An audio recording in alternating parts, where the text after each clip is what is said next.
Intel Corp reported their 2023 earnings on January 25th.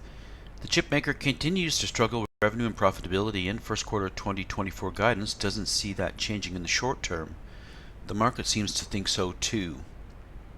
Revenue was down 14% from full year 2022 to $54.2 billion. Gross margins were just 40%, down from 62% in 2018. Intel eked out just $93 million in operating profit, and by the grace of a tax benefit. The company earned $1.7 billion, down from $8 billion in 2022. Intel's market capitalization stands at around $184 billion. The 5-year revenue bar chart illustrates how much revenue has contracted from 2019 and the peak in 2021. Net revenue was down 5.5% on a 5-year compound annual growth basis and down 11.8% on a 3-year basis. Gross profits shrank by 12.4% and 21% over the 5 and 3-year period. Operating profits down an eye-watering 66% and 83%, and net come down 40% from 2019 and 56% from 2021. Rather dismal. A closer look at Intel's two largest business lines, client computing and data center and AI, highlights the pain points. Client computing is down 5% from 2019 and 10% from the 2021 high of $40.5 billion to $29.3 billion. The data center and AI business was the worst performer of the two segments, down 8% in the last 5 years and 15.6% in the last 3 years to close 2023 at $15.5 billion. The client computing segment was further broken down into desktop, which earned $10.2 billion, down 4.6%. Notebook, the worst performer, down 10% to $17 billion, and other business, also down 10% to $2.1 billion. Let's look at the ratios to reveal some further information about Intel. Shares outstanding increased 2% last year, up 89 million, which will hurt the per share ratio comparisons. Earnings per share was 40 cents, down 80% year over year. Sales per share was down 16% to $12.90.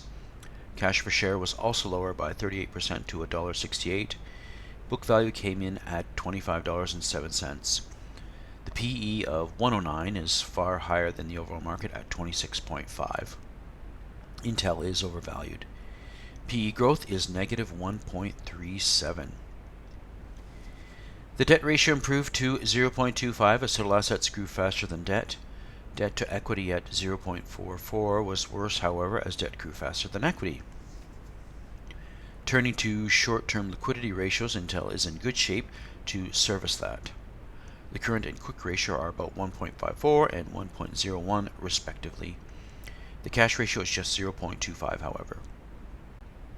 Return on assets was poor, return on equity was poor, return on capital employed dismal, return on invested capital was a loss. By these 4 metrics alone, Intel is a dubious investment. Cash flow, however, is much more upbeat. Operating cash flow was $11.5 billion, down 25% from last year.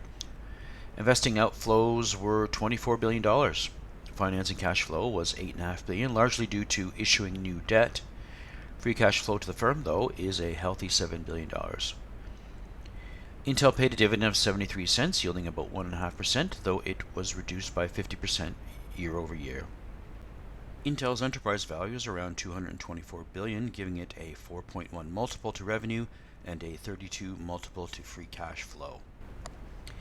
Intel's first quarter 2024 guidance wasn't all that upbeat. They expect revenue to come in between $12.2 to $13.2 billion, down 17.5% using the midpoint from Q4 2023. They're expecting a net loss of 20 cents per share, or about $1 billion.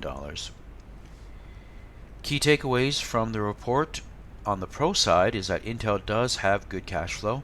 Their liquidity is good and they are still paying a dividend. They just announced a 12.5-cent dividend payable March 1st.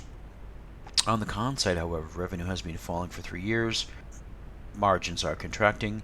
The PE ratio is too high. Q1 2024 is expected to report a loss. We think that the shares are overpriced. The company was trading in the high 60s in 2020 and 2021 when revenue and margins were much better. We think that the AI hype has moved the share price too high. We give Intel a sell rating. We have no exposure to this company. Like and subscribe.